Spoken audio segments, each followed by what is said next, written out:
আকাশবাণী যোৰহাট কেন্দ্ৰৰ পৰা প্ৰথমে বাদ্যযন্ত্ৰী হিচাপে সংগত কৰি সংগীতৰ যাত্ৰা আৰম্ভ কৰি সংগীতৰ শিখৰলৈ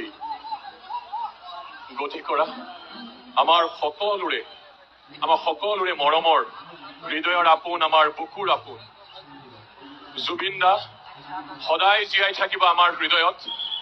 আমি সদায় তেখেতৰ সৃষ্টিৰাজিক জীপাল কৰি ৰাখিম। তেখেতৰ সৃষ্টিৰাজিৰ মাজেৰে অমৰ হৈ থাকিব। তেখেতৰ এই সৃষ্টিৰাজি চিৰ প্ৰবহমান হৈ থাকিব।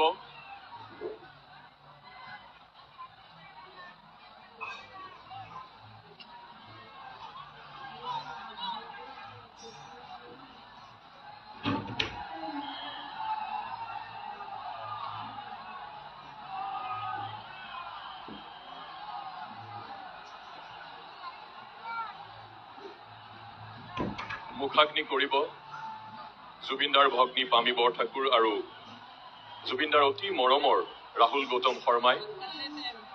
আনসকলে তেখেতসকলক সহযোগ কৰিব আৰু মুখাগ্নিৰ সময়তে অসম আৰক্ষীয়ে তোপধ্বনিৰে সন্মান প্ৰদৰ্শন কৰিব।